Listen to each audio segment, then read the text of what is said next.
Programa Meio-Dia com Jefferson Coronel. Oferecimento Simmons, a tecnologia de luxo na sua casa. Lopiano, memórias felizes em família. E Bono Imóveis, sua parceira para conquistar mais e melhor sempre.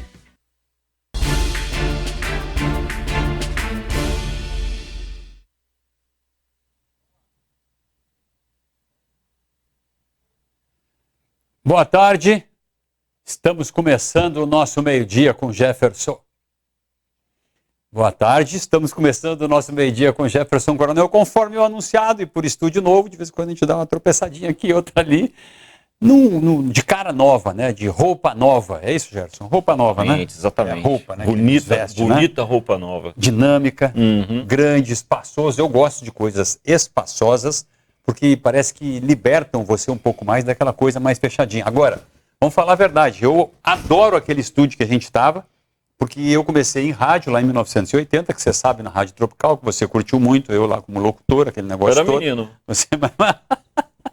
Entendeu? Então eu gosto muito daquele estúdio, só que a gente tem que dar um passo para frente, tem que modernizar. E esse estúdio novo aqui da Rede Onda Digital, esse estúdio é um estúdio completo, é um estúdio moderno, um estúdio com uma iluminação ultramoderna, né, com um sistema de som completo, esses telões aqui ao redor que nos ajudam a dinamizar o programa, entendeu? Então, por todos os aspectos, aqui a gente está num ambiente mais interessante, uma evolução em relação ao que a gente começou lá em agosto de 2021, estou com datas na cabeça aqui de 2021, e depois em novembro, dia 15 de novembro, se eu não me engano, de 2021 mesmo, a gente veio aqui para a Rede Onda Digital, a gente fez essa parceria, e começamos e atuamos até sexta-feira passada, naquele estúdio anterior, que vocês lembram muito bem. Desta feita, nós estamos aqui, acho que é um passo que se dá, e eu vou já comentar isso, um passo que se dá à frente, naquela máxima que eu tenho comigo, não dá para ficar muito tempo no mesmo lugar, não dá para ficar muito tempo do mesmo jeito, e isso é muito moderno hoje, né? Porque as coisas se aceleram, evoluem muito rapidamente, nada do que foi será do jeito que há um segundo, já está na música. E quem está conosco hoje aqui, nos dando a honra deste primeiro programa aqui, é o professor Assis Mourão, filho do mestre Mourão, do qual eu fui rapidamente aluno ainda na Faculdade de Economia, que eu, a bem da verdade, não terminei, mas aprendi bastante coisa lá. O Jefferson Pérez, Rodemar Castelo Branco, Maneca, todo mundo. É um quadro, um ciclo de ouro, né, professor? Exatamente. São são considerados o quadro melhores dos economistas aqui do nosso estado, né? Verdade. E eu lhe agradeço por estar aqui conosco hoje para a gente conversar um pouco sobre esse negócio das tarifas do Trump. Dá para esticar essa corda, porque tem muito que se desdobrar isso aí. Ainda não acabou esse processo, né? Aliás, não chegou nem a data ainda, que foi adiada a data da entrada em vigor das tarifas para o Brasil. Bem, então a gente está aqui neste estúdio hoje. O meio-dia é um dos programas que tem a mesma característica aqui da Rede Onda Digital. É uma questão de dinâmica mesmo. E a gente tem muito orgulho. A gente não está de aniversário agora, a gente vai fazer aniversário, né? Quando é, Richard? Qual é o dia? 16 de agosto. Dia 16, né? É dia 16 que a gente vai fazer os nossos 4 anos do meio-dia, certo? 4 anos do meio-dia. E a gente tem muito que comemorar, sim. Por isso que eu gosto de estar aqui nesse estúdio novo, porque eu gosto dessa liberdade. Aqui atrás tem 2 cadeiras, 2 poltronas, uma mesinha, caso chegue algum entrevistado que possa ficar no estúdio esperando, que queira conversar naquele ambiente ali. São 2 ambientes num estúdio só. E a nossa proposta é uma proposta que todo mundo conhece. Quem estava no primeiro programa comigo está aqui à minha esquerda, que é o Gerson Severo Dantas, que é uma proposta aberta, uma proposta despolitizada e fala muito de política, no sentido de que a gente não tem a tendência, a necessidade, a obrigação e o dever nenhum de puxar brasa para esta ou para aquela sardinha. Aqui as opiniões, as manifestações são absolutamente 100% livres, com a concordância e o endosso da Rede Onda Digital, que nunca nos colocou qualquer forma de pressão para qualquer tipo de assunto. Nunca. Eu digo isso olhando para a câmera nenhuma vez, professor Mourão. E acho que esse é um motivo de orgulho que a gente tem que ter para levar esse projeto em frente da forma que a gente leva, com responsabilidade, ciente de que podemos errar aqui, que as nossas opiniões nem sempre vão agradar todo mundo, e a discordância faz parte do debate, mas com a convicção de que estamos fazendo o nosso melhor. É isso ou não é, meu caro amigo Gerson Severo Dantas, com o qual a gente tem algumas discordâncias de vez sadias, respeitáveis e muito mais necessárias, Gerson. Exato, isso é a nossa missão enquanto jornalista, levar o esclarecimento, a maior variedade possível de esclarecimento dos fatos, e as pessoas, do outro lado, decidem qual é o melhor encaminhamento, quem tem mais argumentos, mais fatos a apresentar, e isso é o jornalismo. O jornalismo não é único, o jornalismo são vários, e na análise política também acontece dessa forma. Nós aqui na Rede Onda Digital sempre tivemos esse entendimento e estou com você desde o seu estúdio, no seu escritório lá, né? Então a gente tem essa convicção de que é um programa que cumpre a sua missão de levar o esclarecimento para a sociedade. A gente teve pouco tempo, inclusive, lá no estúdio inicial, lá no Vieira Alves. Era só YouTube, né? Só YouTube, o programa era só YouTube, quando a Rede Onda Digital nos convidou, o Antônio Júnior, para participarmos desse projeto aqui, que era nascente, era só a rádio FM Onda Digital. Você vê que em 4 anos o salto que essa empresa, que esse grupo de comunicação deu, se consolidando no mercado, ao ponto de ter realizado esse evento semana passada, o DSX, né, e ter superado as expectativas, né, ter chamado a atenção de todo mundo, atraído a atenção de mais de 40, você me corrigiu, até 50, na sexta-feira, 50 expositores de nível altíssimo. Pessoas que vieram aqui falar de negócios, de marketing, de venda, né, de inovação, com uma bagagem internacional. Não é um ou dois, não. Uma grande parte deles com bagagem muito grande, gente que fatura milhões e milhões e milhões pelo mundo afora, literalmente vindo aqui para dar a dica, para dar a deixa de como se faz. É isso que nos interessa. Então a gente está, a partir de hoje, e todos os dias, neste novo espaço, neste estúdio que já estava em funcionamento em outros programas da Rede Onda Digital, mas que para nós é novo, acho que revigora o ar, faz com que a gente respire, né, um pouco mais aberto, né, um ar mais aberto aqui de um estúdio grande, e na presença do professor Mourão.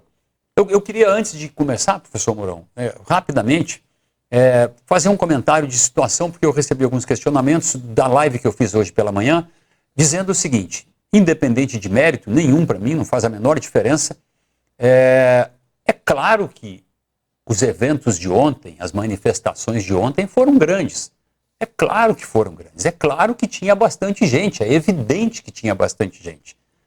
Entendeu? O efeito político daquilo, quem sou eu para achar que entendo e que vou saber, vou diagnosticar ou prognosticar qual vai ser o efeito político. Mas é uma manifestação política, como eu vi tantas assim na minha vida. Tantas manifestações de esquerda, de direita, e essa de ontem foi grande, foi no país inteiro.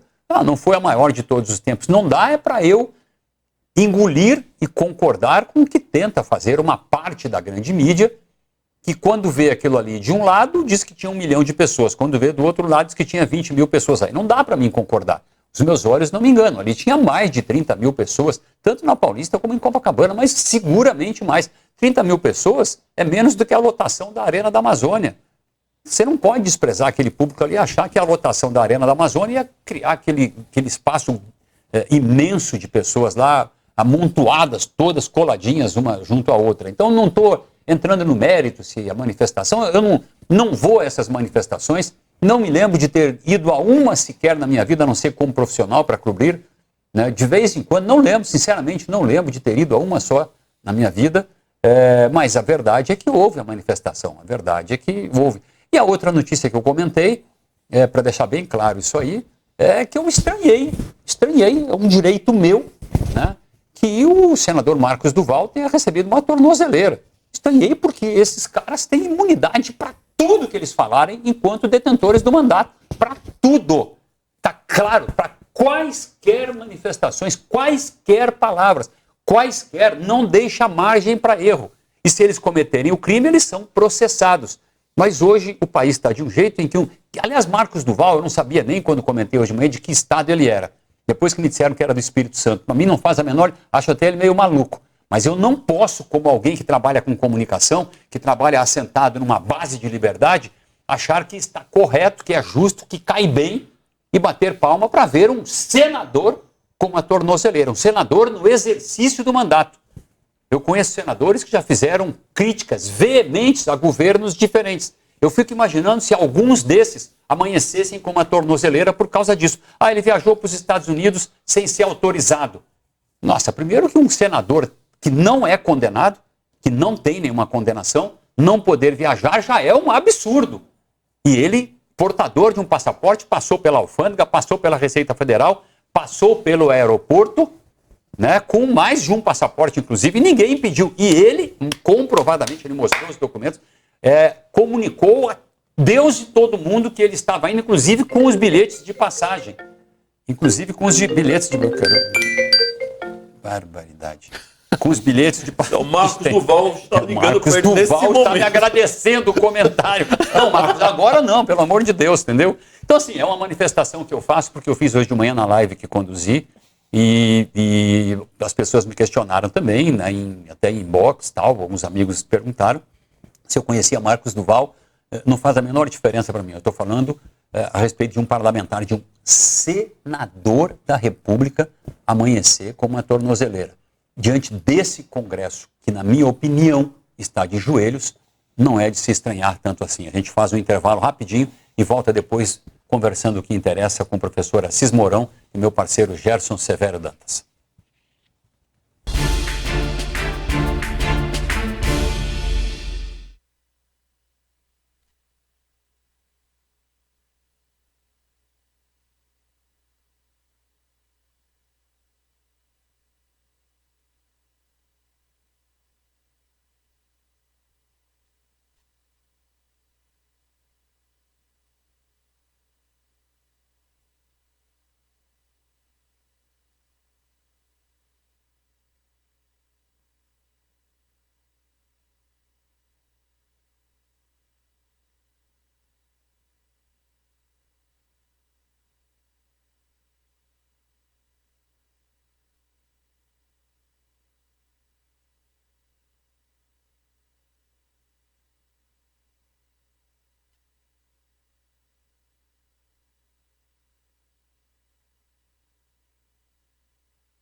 Pode? Nisso, você Pode. pode dar onde? Pô, o próprio presidente Lula.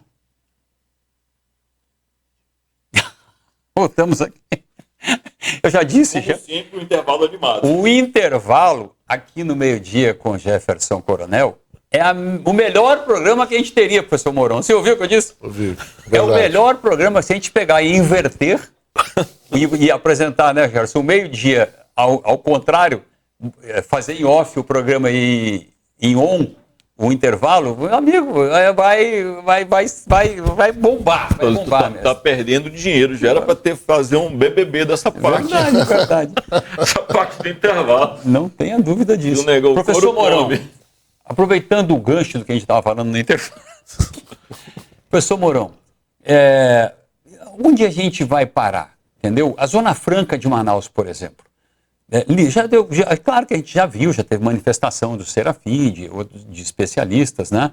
Eu vou lhe falar de uma história de uma empresa que, quando estourou o tarifácio do Trump no México, recebeu orientação para se preparar, que tem aqui em Manaus, para se preparar para produzir para exportação, porque ficou inviável o preço, o custo de produção no México. E depois, quando entrou o tarifácio para o Brasil, a ordem veio, para que agora igualou tudo, ninguém sabe o que vai fazer. Né? Eu não sei se esse é o único caso, eu acho que é bem provável que haja outros casos aí. Mas tem algum risco ainda da gente sofrer consequências negativas ou até tirar uma casquinha e, por algum aspecto, ter consequências positivas para a Zona Franca de Manaus, professor, como economista? Primeiramente, bom dia, né? Para mim é um prazer sempre estar aqui, aceitar esse convite, né? Fiquei sabendo que eu que estou estreando comigo aqui o novo estúdio, né? Então, já mais feliz ainda por isso, tá? Boa tarde a todos. Jefferson, como você falou, o mercado, na economia, o mercado ele é muito dinâmico, né? Quando o Trump assumiu e foi taxando o México, né? Surgiu também várias outras oportunidades, né, de vários produtos serem produzidos aqui com fim de exportação, né? Só que esse leque do protecionismo, né, do governo americano acabou, né, chegando aqui, que antes ainda estava distante, e chegou aqui, ainda chegou com viés político junto, né, vamos colocar nesse sentido. Tá? E num termo que a gente olha, Jefferson, que nos preocupa é que, né, se a gente olhar por um lado, né, o Amazonas exporta bem pouco, né, o modelo ele foi feito para importar, produzir e vender para o mercado interno. E se a gente olhar, se o Brasil, né, de repente, usar a lei da reciprocidade, que foi aprovado recentemente, né? Então vai querer taxar as importações, aqui também não iria sentir muito, né, pela questão, né, do imposto de importação que tem o incentivo. Né? Aí seria constitucional. Não teria exatamente. Então, né, não iria muito nos prejudicar. Mas eu, como economista, né, eu me preocupo pela a questão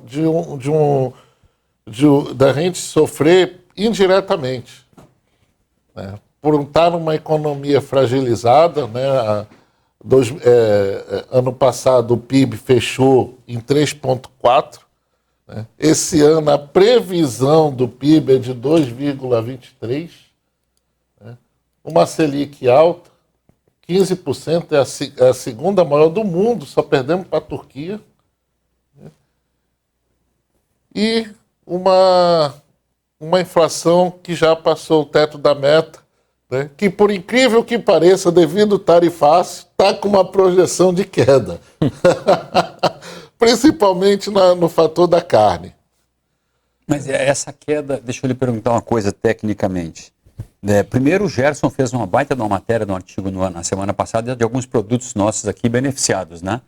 Que ficaram fora, 11 produtos. Quais seriam aí, Gerson? Tu lembra todos? Eu lembro da castanha, lembro dos minerais extraídos de Pitinga, lembro da madeira de Taquatiara, smartphone. O problema do smartphone é que nós não temos produção para exportar, mas o smartphone está livre, né? Os smartphones produzidos aqui atendem o nosso mercado, como bem destacou o professor, né? Então, tem alguns produtos que se livraram, 11. A questão da castanha que chamou a atenção, que a gente comentou, que a castanha é o seguinte, o cara compra a castanha in natura aqui, como commodity, né? Leva lá para fora, paga uma mixaria pela castanha, enrola ela com uma camada de chocolate, bota num pacote bonito, traz para cá, custa 30 vezes mais, né? Dá um aumento que a gente chama do valor agregado, né? Adiciona muito mais ao produto. Né?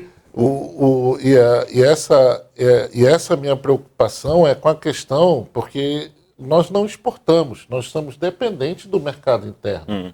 Então, qualquer aumento de câmbio, né, ou qualquer princípio de uma recessão, né, o consumidor que compra nossos produtos vão botar o pé no freio. Né? Você não vai comprar celular, não vai comprar televisor se a inflação começar a disparar, ou se a Selic continuar alta, né? Ou se de repente o câmbio, né, o dólar valorizar. A Selic, a projeção do Focus da semana passada é para 12,5 no ano que vem. No ano que vem. Que não é baixo, né? Que não é baixo. Né? E a última reunião do Copom, ele deixou claro, né, ainda vai sair do relatório, mas o mercado já visualiza, né, em manter, né, até o começo, né, do segundo semestre, né, essa Selic ainda é de 15%. Professor, você poderia tentar explicar assim, de maneira didática como é que se estabelece essa Selic? Porque eu, eu não sei fazer conta, né, por isso que eu escrevo. A taxa de juros é definida por uma análise feita por agentes do mercado, e esses agentes do mercado são os caras que mais ganham quando cresce, quando a Selic aumenta. Então, eu que sou um caboclo desconfiado aqui da Amazônia, eu acho que esses caras nunca vão botar a Selic para baixo. É isso mesmo? Ou é uma análise muito simplória? Não, a reunião do Copom, primeiro que ela é feita no Banco Central, né, com membros e a participação do presidente do Banco Central. Né. E nessa reunião do Copom, que por sinal, né, tem umas coisas assim, umas características assim até engraçadas, que eles ficam, né, totalmente isolados, sem nenhum tipo de comunicação, celulares, né, parece que ficam até fora do ambiente lá da reunião, né, e nesse horário da reunião eles analisam todas as questões micro e macro, né, para a tomada de decisões. Eu falo assim, mas teve no governo da Dilma, se eu não me engano, eu acho que foi o Henrique Meirelles, que era o ministro, né, que estava no Banco Central, né, e era para ter, naquela época, aumentado a Selic para tentar evitar os efeitos da crise de 2008, né, e eles fizeram ao contrário por uma ordem, né, política, né, que foi da Dilma, né, para tentar aquecer o mercado interno, então diminuir a Selic, mas na verdade era para ter aumentado. O que acontece? A Selic ela é baseada no lastro de moeda que está corrente no país. Ela é a guardiã da moeda. Quer dizer, a base monetária se expande, eles são obrigados a aumentar os juros para evitar principalmente a inflação. Sim. E outra coisa, o endividamento do país soma muito para isso também, né? Exatamente. Porque rolar essa dívida requer emissão de dinheiro. Aí você está aumentando a base monetária. Não tem jeito. Essa é uma parte do que a gente chama de economia monetária, né? Mas o principal foco na análise, tá, da reunião do Copom é a inflação. Sim. Tá? Controle da inflação. Né? Se dá pelo aumento da base monetária. Exatamente. Quanto mais dinheiro em circulação, maior a tendência inflacionária. Mas esse aumento dos juros, Jefferson, ele é essencial para poder conter o consumo. Que é o que vai conter a inflação. Exatamente. Mas, infelizmente... É um remédio chato, um remédio ruim. Ruim. Mas para conter o consumo, tem o outro lado negativo da moeda, como você falou, né? A especulação, o mercado financeiro. Quanto mais alto os juros para eles, né, melhor. Mas, infelizmente, são os dois lados, né, que a gente coloca na questão dos juros. Né? Que, se de um lado eu consigo conter nós aqui, consumidores, né, em vez da gente sair para comprar, mas o juro é alto, pelo jeito aqui o meu querido deve controlar muito, né, o cartão, né? principalmente quando o juro está alto, mas o comerciante que está vendo lá seu produto encalhado, ele é obrigado a baixar o preço, né? E quando ele faz isso de uma maneira, né, vamos dizer, né, aí, poxa, então o comerciante vai lá, abaixa o preço, então está reduzindo a inflação, mas em contrapartida ele demite, né? Ele reduz custos. Então tem os dois lados negativos disso. Ele não vai ser positivo a questão dos juros altos. E pior, eu acho que também é a questão de não incentivar um investimento, né? O cara está com uma grana ali que pode fazer uma empresa, não, ele bota no mercado financeiro, né? Sim, concordo, mas é aquela questão que não podemos deixar, né? Na verdade, a gente não consegue, né? A economia ela é formada de oferta e de demanda, né? E o que se produz, né, não está conseguindo atender, né, muito mais essa demanda, né? E esse impacto entre oferta e demanda gera a inflação. Conter essa demanda, né, para poder controlar os preços, porque nós aqui somos de uma época de uma hiperinflação. Eu me lembro uma vez que a minha mãe mandou comprar uma lata de leite lá naquele supermercado da época ali, era ali na entrada da Aparecida, a gente morava na Luiz Antoni, rede de supermercado Cobal, se eu não me engano. Bem antigo, né? Cooperativa Brasileira de Abastecimento Limitado. Isso, e eu perdi o tempo vendo televisão, eu acho que era... Não sei. Lembra da Cobal? Lembro. Tinha uma carreta, né? E aí eu não pude ir de manhã, e quando eu fui à tarde lá, a lata de leite, o dinheiro que eu tinha não dava mais para comprar.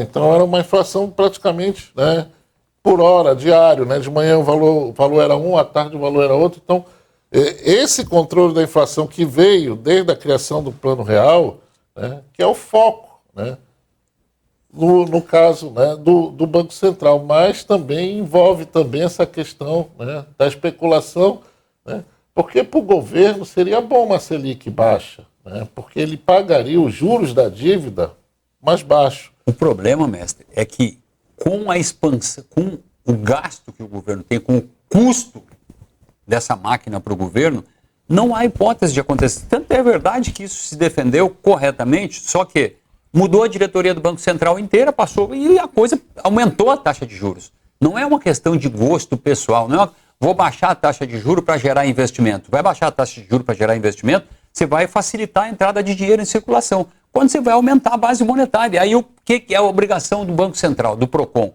Entendeu? É olhar e fazer aqueles cálculos que eles fazem milimétricos e dizer, olha, não tem condição, vai ter que aumentar. Tá? Por exemplo, nos Estados Unidos, hoje, neste final de semana, que surgiu 80% de possibilidade da taxa de juros cair para o próximo semestre. Exatamente, do Fed. Entendeu? Da taxa de juros americana, porque já estava criando problema. Se eu não me engano, ele manteve, né, que está tendo choque entre o presidente e o Trump, né, com a o mesma coisa. A mesma coisa. Se a decisão for política cá ou lá, vai ter um reflexo de alguma forma negativa. Se aumentarem politicamente de forma desnecessária, cria um problema de falta de investimento e inibem a moeda ao ponto de você ter que demitir um monte de gente para baixar custo. Que se eu não me engano, foi o nosso senador, Plínio Valério, né, que aprovou a lei, né, que deu, entre aspas, né, autonomia e independência, né, ao Banco Central. Está provado que tem que ter independência no Banco Central. Porque não tem como, né, decisões políticas não podem ser decisões econômicas. E a gente sabe na história que tem uma legião de endividados desde o governo Dilma por causa de uma decisão tem duas coisas. Manter o consumo que não era para ter mantido. Endividamento e ajuste fiscal. O ajuste fiscal já gera, por si desajuste fiscal gera endividamento. Gerou endividamento, nós chegamos a 7,9 trilhões agora, se não me engano. Exatamente. Entendeu? Chegamos a um ponto absurdo de endividamento, né? Acima do PIB brasileiro, bem acima. A conta vai ter que ser paga.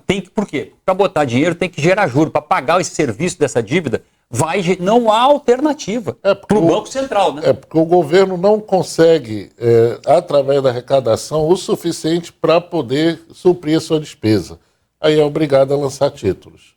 E aí, quando ele lança títulos da dívida, nós vamos pagar juros disso. Professor, tem um horizonte que a gente possa enxergar nisso aí de solução? A solução, obviamente, não é só política, é de decisão política, né?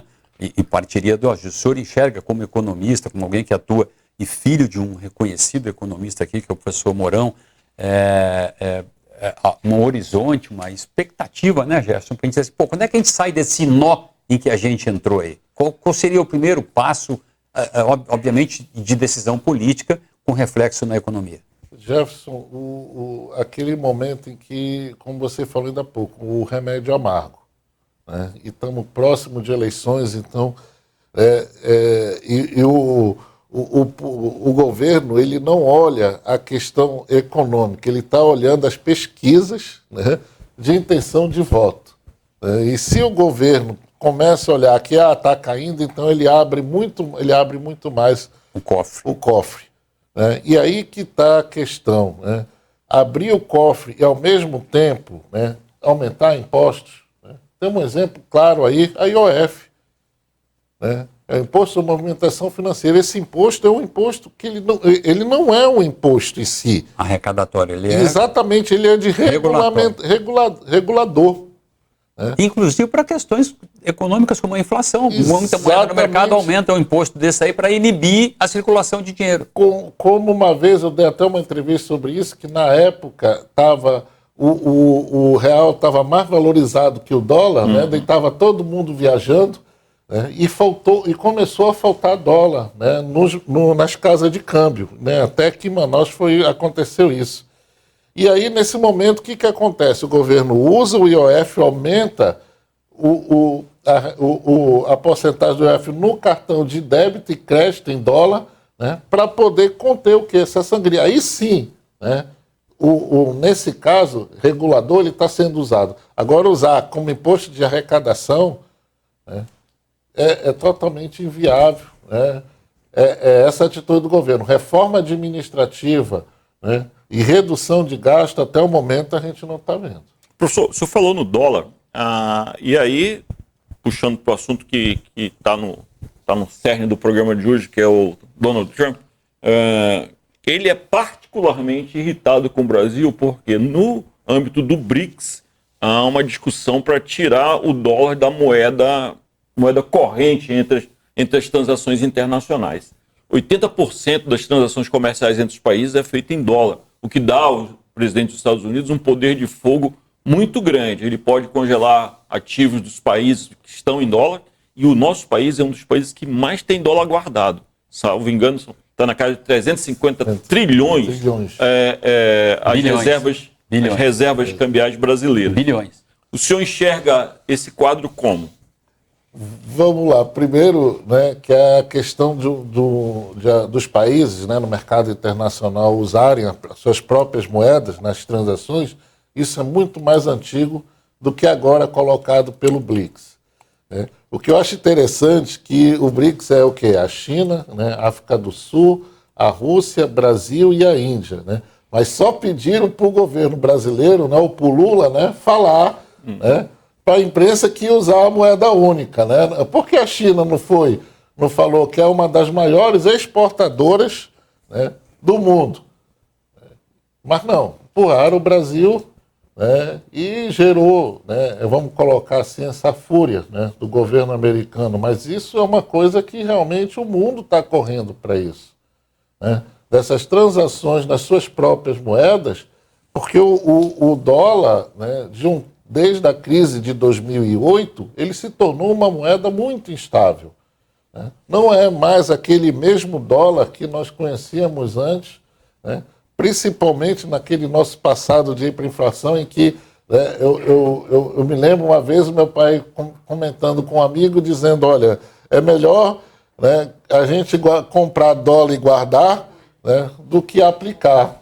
Né, porque realmente era uma moeda forte, essa moeda não desvalorizava. E hoje nós vemos, depois da crise de 2008, né, que é uma moeda que ela está realmente numa instabilidade quase crescente. Né. Então, muitos países procuram, né, caminhar, né, nesse caminho de uma moeda, dessas transações comerciais em uma única moeda. Uma moeda própria. Uma moeda própria.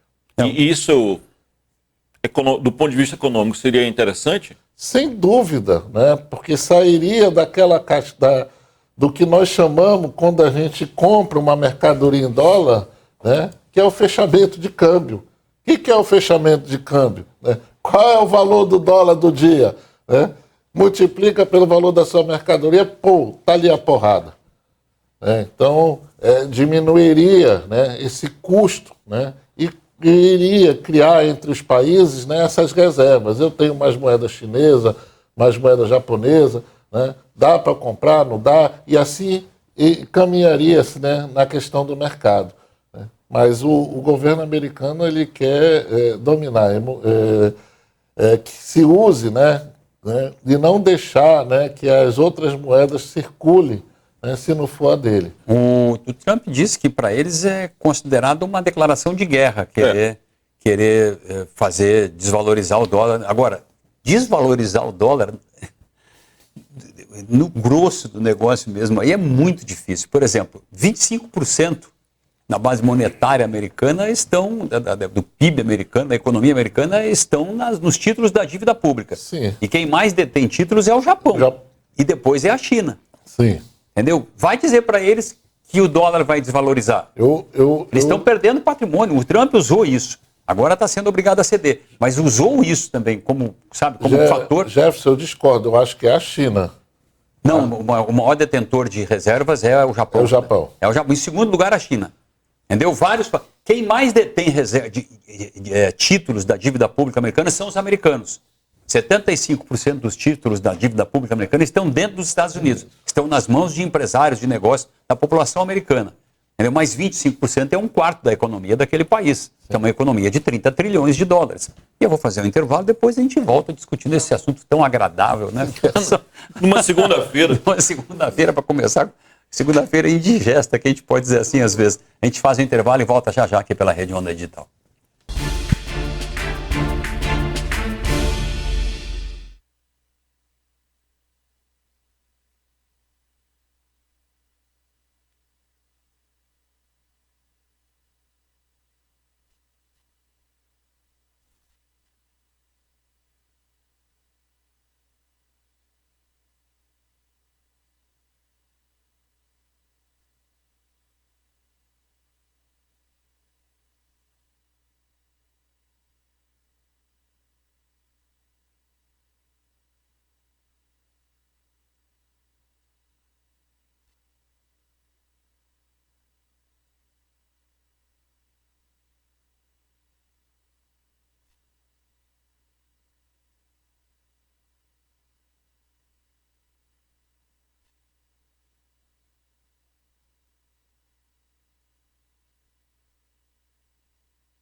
De casa nova, de roupa nova, cá estamos de volta pela Rede Onda Digital no nosso meio-dia com Jefferson Coronel, situando as pessoas, reiterando para quem entrou agora, para quem possa ter começado a ver o programa neste instante, nós no estúdio novo aqui da Rede Onda Digital, hoje é o primeiro dia, e vamos assim daqui para frente tentando aperfeiçoar os mecanismos para fazermos contato com os nossos entrevistados. A esta mesa podem sentar 4, 5 entrevistados, 4, 5 pessoas e podemos ampliar o debate. Essa é a nossa intenção, mestre. Hoje a gente lhe fez uma homenagem, trazendo o senhor uma homenagem também ao seu pai, né?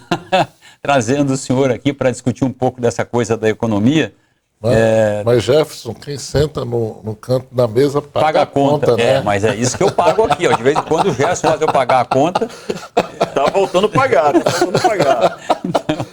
Então a gente tinha deixado antes do intervalo, qual era o gancho mesmo, Gerson, da moeda única, né? Da moeda, que a gente estava falando da moeda única, e a ação que o deputado federal Lindbergh Farias, do Partido dos Trabalhadores, entrou solicitando que, não vamos entrar no mérito lá especificamente do ministro Alexandre de Moraes, da Magnitsky, que isso aí está mais do que mastigado no país e é difícil entender. Mas assim, propor que a lei não seja cumprida, que os bancos mantenham as contas, não é que a lei não seja cumprida, porque a lei não tem valor aqui dentro, ela tem consequências aqui dentro, né?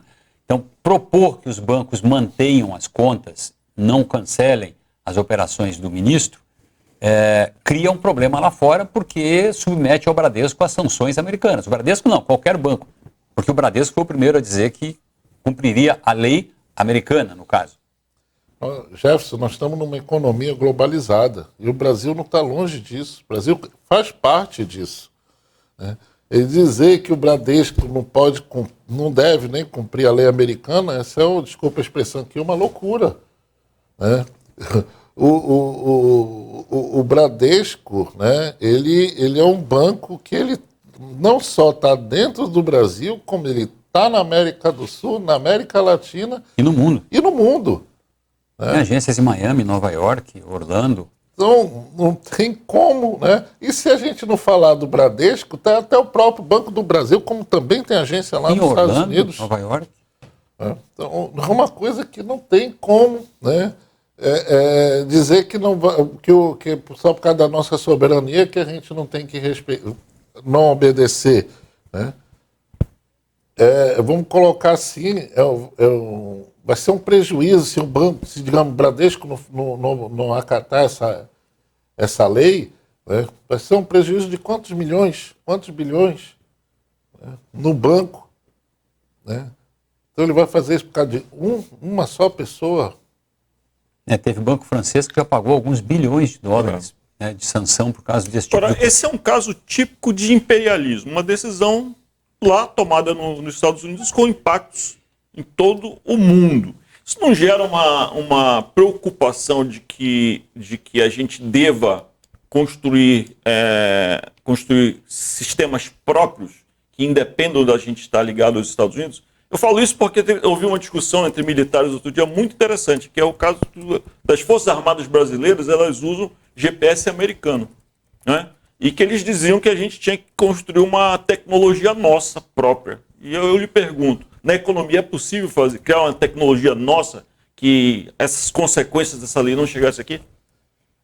Boa pergunta, né? Foge um pouco da minha praia, mas eu acho interessante que, primeiramente, para a gente criar uma tecnologia própria, a gente tem que ter investimentos em tecnologia, coisa que a gente não faz, né? Eu vou usar um exemplo daquele avião, o KC-390, né, Millennium, né, que a Embraer está dando um show de bola, bombando, mas ele é um avião fabricado aqui, né, mas a turbina é fabricada na Inglaterra. Peças são fabricadas até na Argentina e em outros países, né? Então, na verdade, nós já fazemos parte dessa globalização, dessa economia globalizada. Para que nós podemos desenvolver isso, a China, hoje, ela fabrica turbina de avião, né? Mas a Índia também, mas estão... Melhor não comprar, né? Mas eles estão nesse processo, que é uma tecnologia, né, que não é fácil, né? vamos dizer assim, envolve muito investimento, mas elas estão isso aí o quê? Há quantas décadas? 20, 30, 40 décadas? Né? Trabalhando nesse projeto até chegar nas suas próprias turbinas. Né? Então, difícil. É difícil.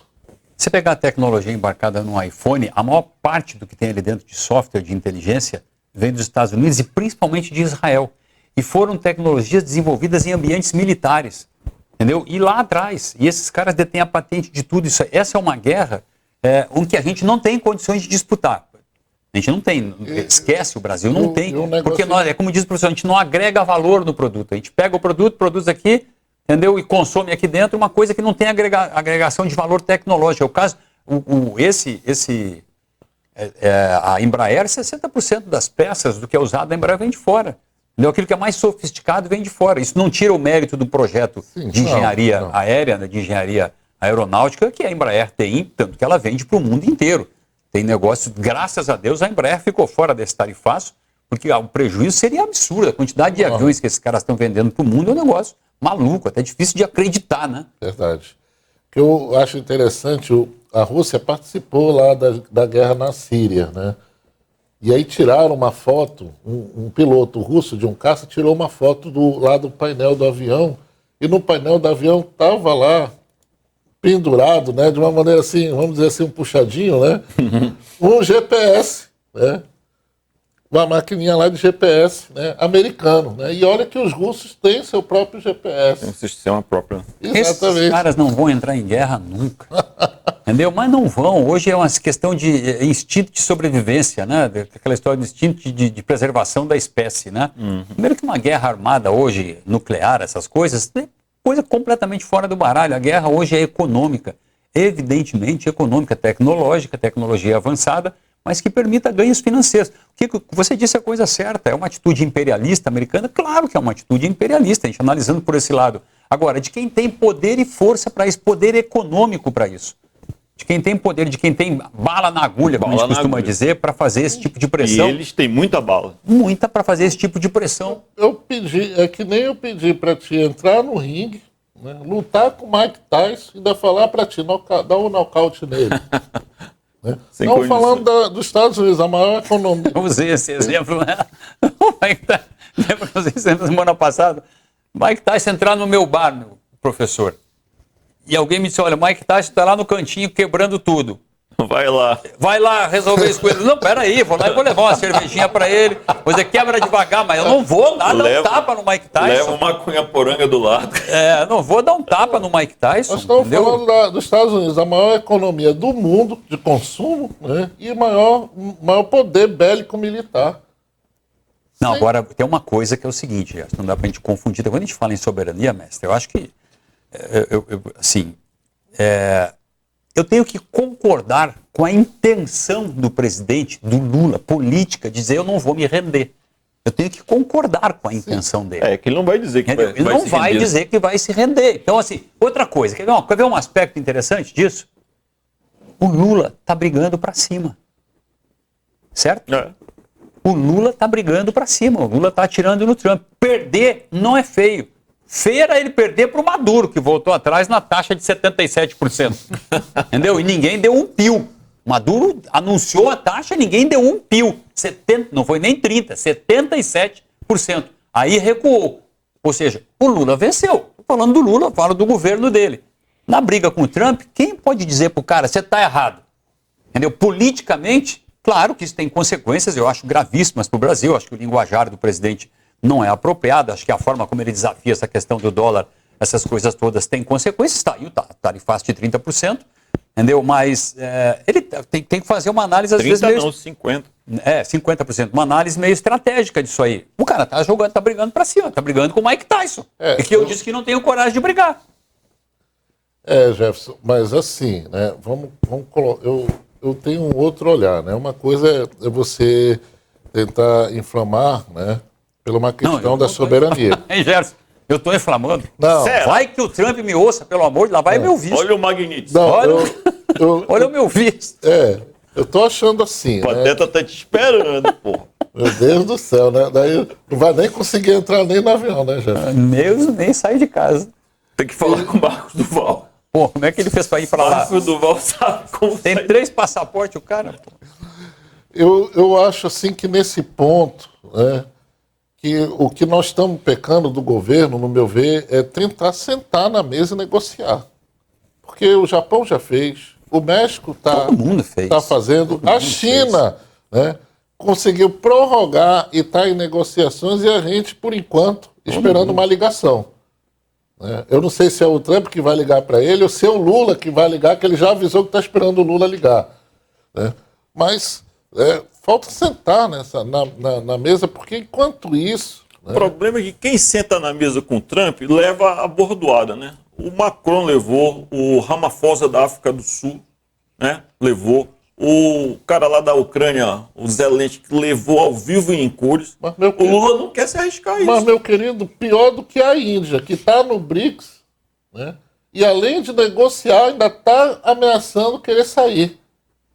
Né?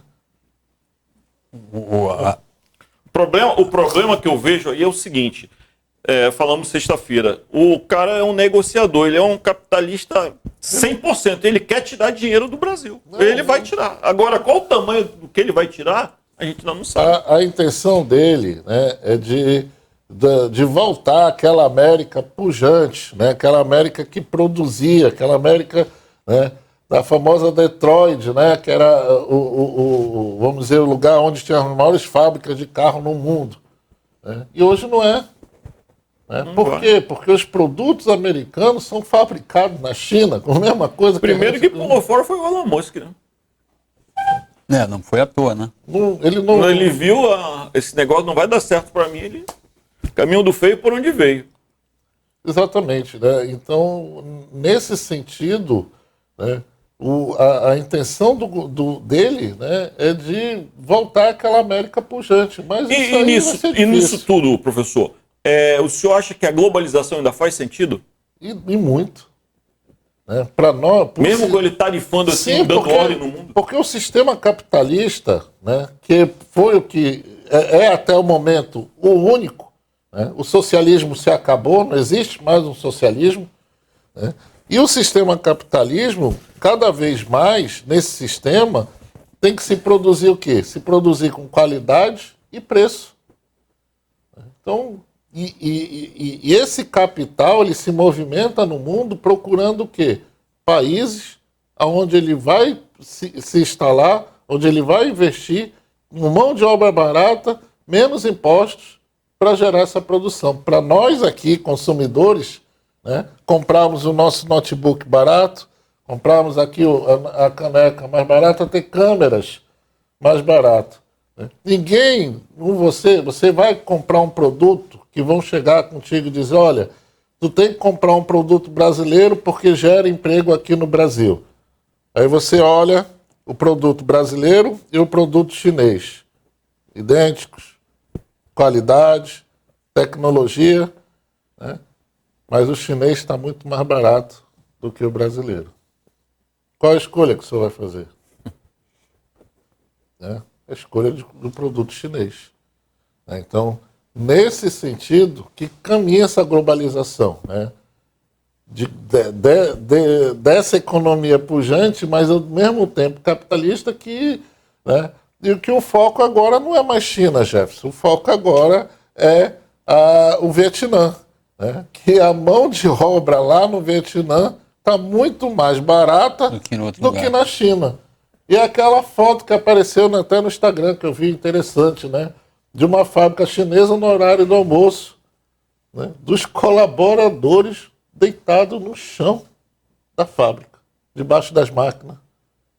Né? Porque é o quê? Acho que é 2, 3, 5 minutos de descanso de almoço.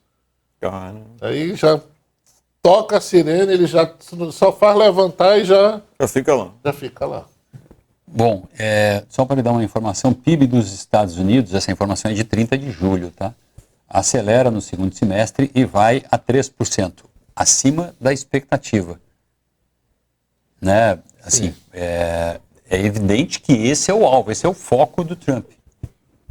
É evidente que isso é que ele está propondo, que é isso que ele está defendendo, né? Para aumentar. Que era a promessa de campanha dele. Que era a promessa, compromisso de campanha. A custa, claro que a custa. De todo mundo. Todo mundo pagando uma parte dessa conta, né?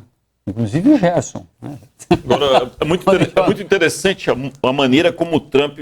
Ele tem até uma frase que o Trump entrou com os 2 pés na porta, né? De todas as maneiras, né?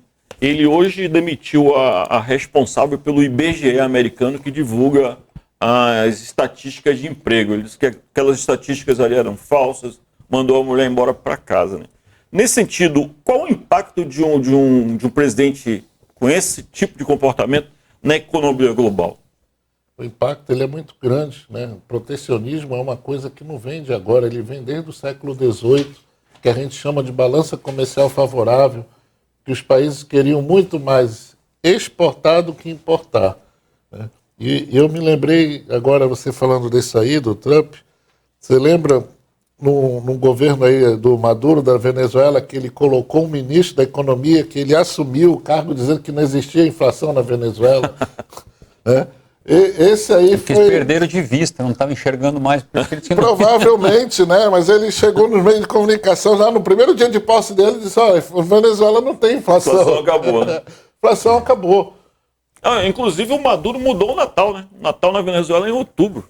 É mesmo, é mesmo. Ele decretou lá, o Natal é comemorado em outubro. Então,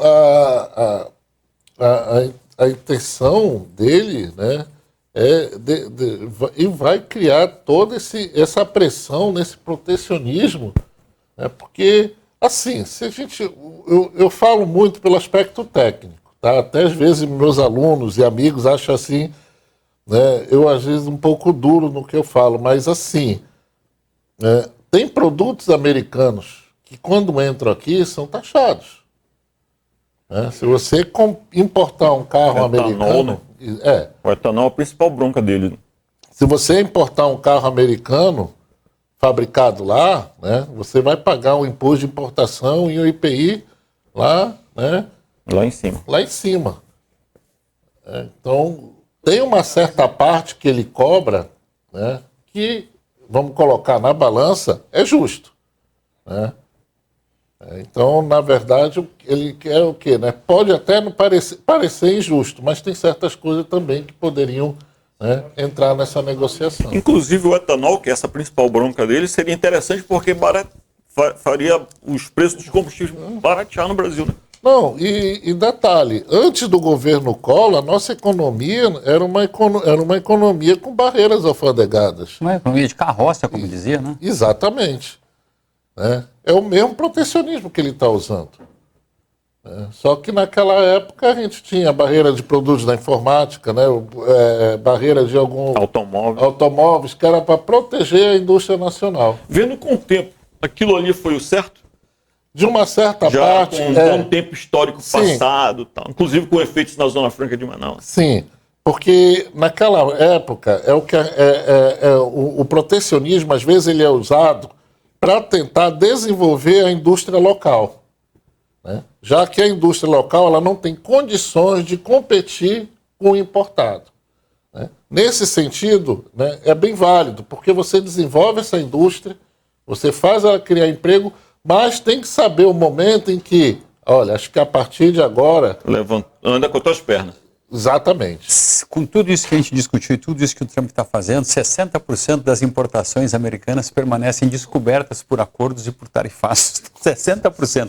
A gente vai ter que encerrar por aqui agora e voltar amanhã, aqui deste mesmo novo, belo, completo, moderno estúdio para o meio-dia com Jefferson Coronel na Rede Onda Digital. Professor Assis Mourão, obrigado pela sua presença mais uma vez aqui conosco. Muito obrigado, tá? E qualquer coisa estou aqui à disposição. E amanhã eu vou estar no programa do Tribuna Livre. Tribuna Livre do ISA, eu, o professor Assis Mourão, a Bianca Mourão, né, falando sobre profissão, família e economia. Olha aí. Fica o convite. Economia e família. Só vai ter música? Se tiver um pianozinho, meu pai toca, né? Meu pai é fera, velho. Fera. Vamos lá, a gente volta amanhã nesse mesmo horário aqui, eu e o Gerson Severo, pela Rede Onda Digital, no nosso meio-dia. Obrigado. Até lá. Programa Meio-Dia com Jefferson Coronel. Oferecimento: Simmons, a tecnologia de luxo na sua casa. Lopiano, memórias felizes em família. E Bono Imóveis, sua parceira para conquistar mais e melhor sempre.